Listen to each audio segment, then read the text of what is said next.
started here on our next panel.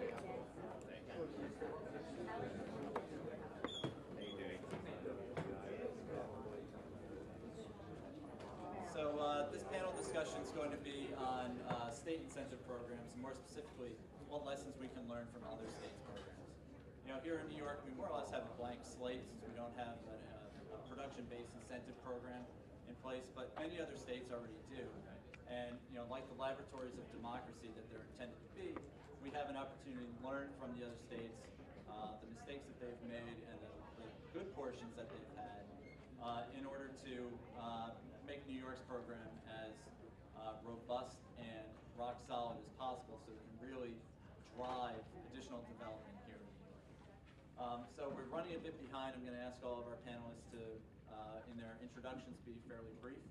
But what we're going to do is have them do some quick intros for themselves and their organizations. I'm going to lead a bit of a structured Q&A with them, give them some softball questions for them. But then we'll turn it over to Q&A for the rest of the audience. And we're going to try and sneak this in by 12:30. So without further ado, I think we should maybe start with Alex on the here. And he has a PowerPoint. Oh, no, you don't use PowerPoint. Sure. Good morning, everybody. My name is Alex Sheets. I'm here representing SREC Trade. SREC Trade is a California-based company that helps solar developers, homeowners, and commercial entities monetize their renewable energy certificates.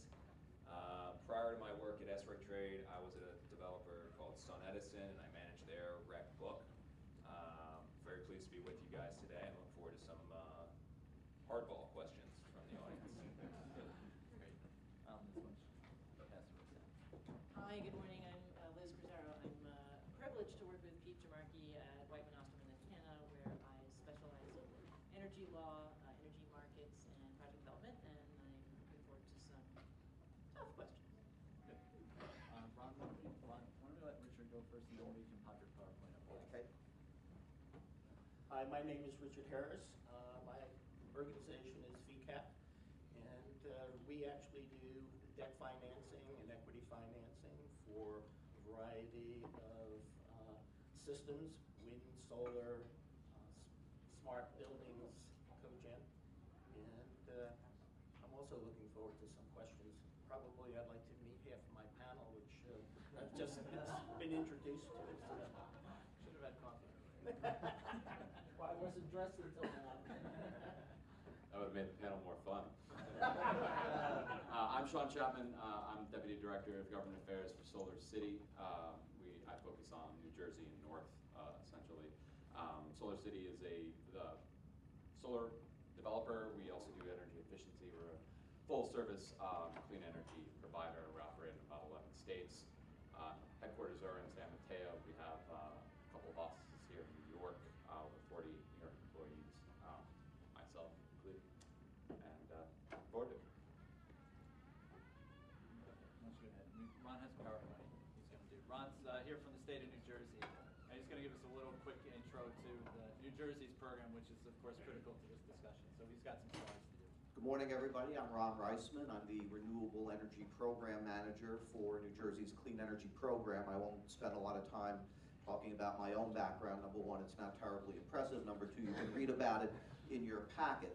I will spend some time, though, talking about New Jersey's Clean Energy Program. If we can go to the next slide. The program is administered by the New Jersey Board of Public Utilities. Now, in New York State, you have the Public Service Commission, you have NYSERDA, you have NYPA, you have LIPA, you have all these things. In New Jersey, we have one organization called the BPU, and they are not only the regulatory agency, but they also manage the clean energy program and set energy policy. As you can see, what our program does has both energy, economic, and environmental benefits for the state of New Jersey. We can skip to the next one. What happened here? You know what? I've got it on this thing, if that helps. Okay, it's under Northeast PV Roundtable, so I'll just do a little soft shoe until we get there. and say that, you know, I'm not here to brag about the New Jersey program, although I think spending 3 hours on the New York State Thruway entitles me to do that. This is not going to be, our program is bigger than your program, our governor is bigger than your governor. We're not going to get it. We're not going to get into that at all. Is Gil? No, Gil's not here. I wanted to give a shout. Well, it's 360. Yes, unfortunately, let's see. All right.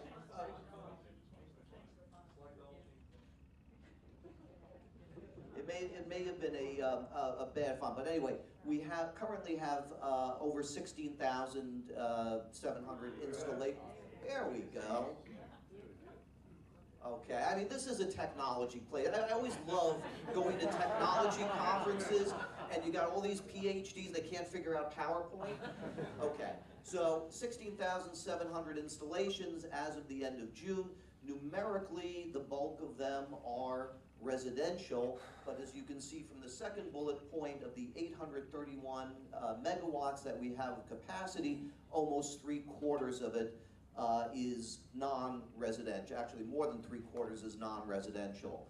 Our breakdown currently is that almost 80% of our capacity is behind the meter. Just over 20% is grid supply.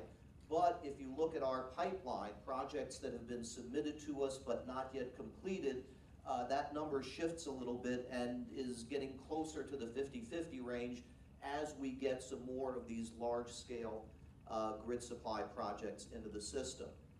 But just as an aside, there was a slide put up, I think it was by Mr. Murphy, of the 60 megawatts that were installed in New York State. And I thought, isn't that cute? Precious, 60 megawatts. Somebody asked me, what's 60 megawatts in New Jersey? I said, a slow month. All right, maybe that's an exaggeration. Maybe it's a slow 2 months. But if we can go to the next slide. As you can see, we rank only behind California in the amount of installed capacity. And the numbers are a bit garbled, but for the first quarter of 2012, according to the SIA quarterly report, we actually beat California. We installed 174 megawatts of capacity compared to their 148. So we were doing almost 60 megawatts a month in the first quarter, which is more than New York State has had in its entire history. And by the way, just the comparison there of New Jersey to California, a state that's 10 times our size in land area and 4 times the population. Okay, if we can go to the next slide. Love this slide. This shows the growth of solar in New Jersey. The yellow bars are each year's growth. You can see we had to put the first 4 years together. But in 2011, last year, we installed 305 megawatts, which was more than we installed in the previous 10 years of the program. And this year, through the first half of the year, we've almost reached that 2011 goal. So despite the fact, as you'll hear later from Alex, that SREC prices have been somewhat depressed in the last year, it really hasn't slowed down development at all. In fact, in the last 2 months, we've gotten over 1,000 new registrations in each month for solar projects. We can move on. All right. I was going to make a real good point with this slide, unfortunately. And what this shows, maybe, okay, if we can go to a different font. Yeah, do Arial, okay. You can see that the CORE, which was Customer On-Site Renewable Energy, and REAP, which was the Renewable Energy Incentive Program, those were our rebate programs. Those were big upfront rebates. When we started with CORE, we were incentivizing about 70% of the upfront cost. Later dropped to 50% and 30%, but they were big upfront rebates. So you can see that with CORE, for example, we installed 89 megawatts of capacity at a cost of over $300 million. We now have gone to a rebate-less program. It is strictly SREC based. It's a performance-based program. We'll get into the details of it later. But you can see that since we've done that, we've installed over 700 megawatts of capacity, and the only rebate there was a program we had for a short while that provided incentives for customers who purchased solar panels, inverters, and racking systems that were manufactured in New Jersey. That program has since ended, but that was the only rebate given for 700 megawatts of capacity. And skipping on, moving on. This was the transition from the rebate program to the current SREC program. It was a transition that first began in 2007. In 2008, we reached a milestone because what we did was we allowed non-net metered projects to receive SRECs as well as net metered projects. That helped open up the market. But we realized that rebates were going to be a problem. Okay. The